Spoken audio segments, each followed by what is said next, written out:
Welcome back, my dear students. Exams are coming close, nah?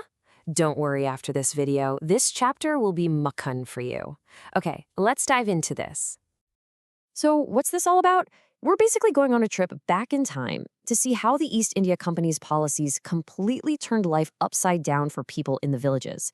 It's a real roller coaster of a story, you'll see. Big ideas, even bigger problems, but also some amazing stories of people fighting back.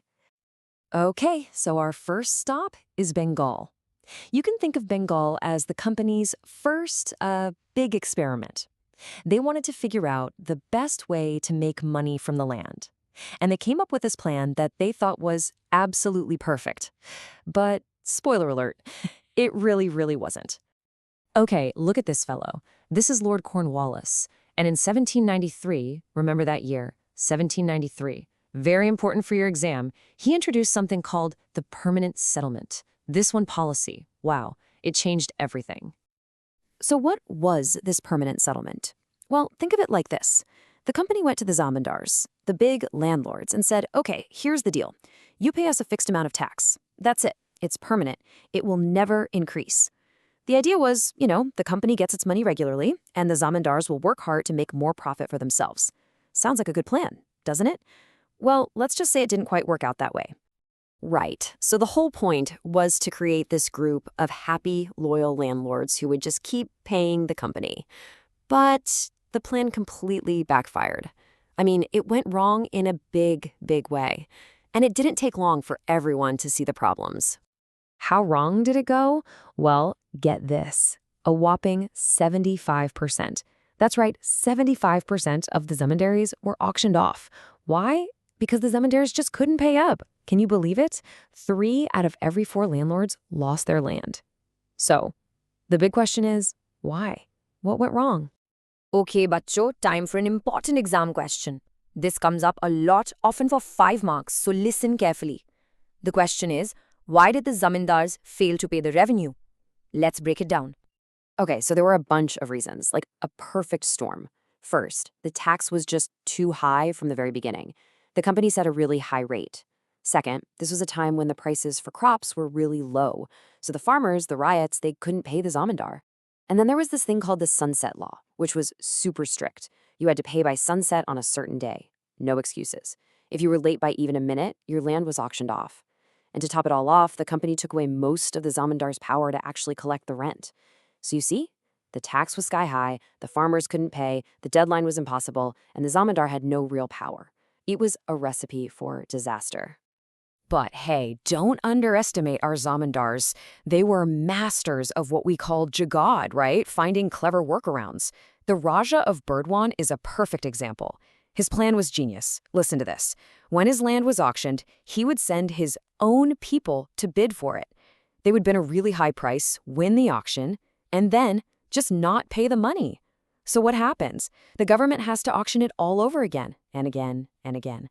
Eventually, all the real bidders got tired and went away, and the Raja's agent would buy the land back for almost nothing. Super clever, eh?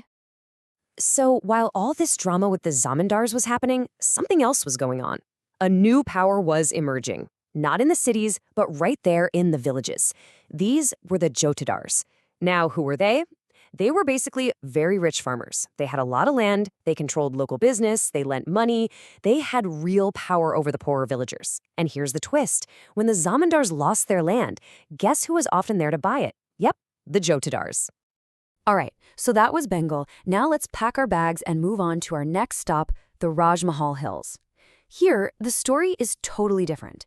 It's not about zamindars and taxes so much. It's about a clash between 2 very different ways of life. A story we can call the hoe versus the plough.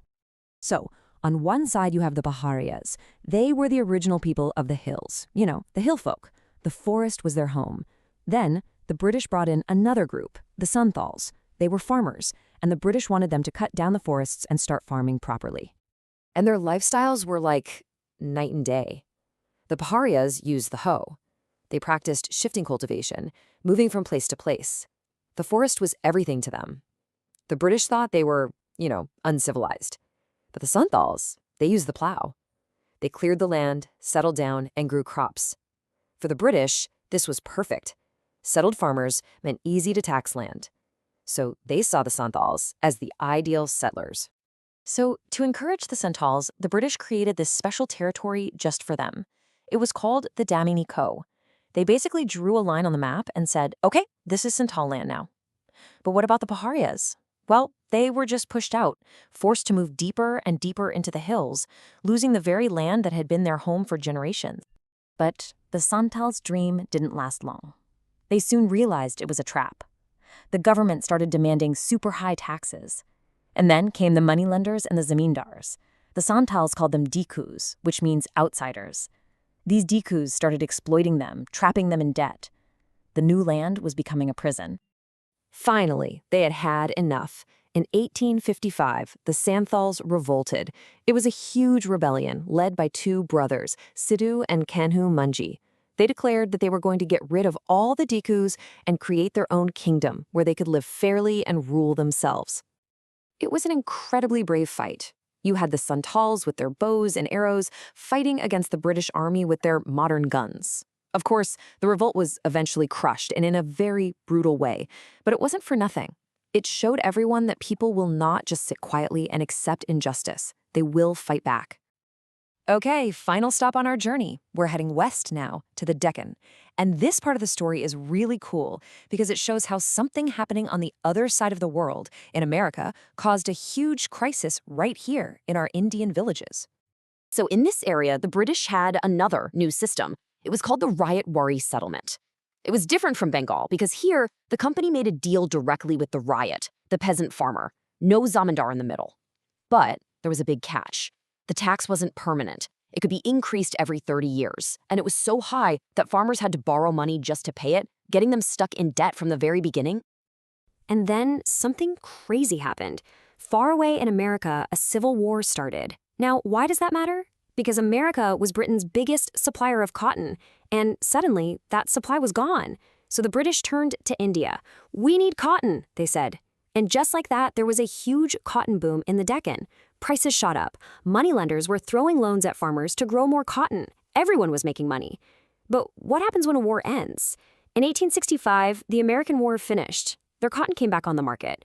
And for Indian cotton, poof, the demand just disappeared. The boom turned into a bust.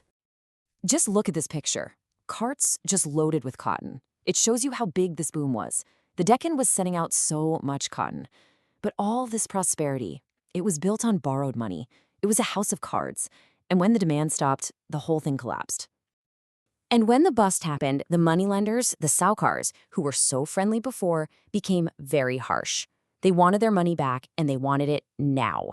They started cheating the farmers. Listen to what one poor Ryot wrote in a petition. He said that the saukars take all their crops, but don't even write it down in the account books. They were being cheated, and there was nothing they could do. And this feeling of being cheated and trapped, it led to the Deccan riots in 1875. But this wasn't just mindless violence. The farmers had a very clear target. They went to the houses of the moneylenders, but they weren't there for the money. They were there for the account books, the bahikatas, and the debt bonds. They took those papers, brought them outside, and burned them. For them, they weren't just burning paper. They were burning the proof of their debt, the symbol of their oppression. They were trying to set themselves free.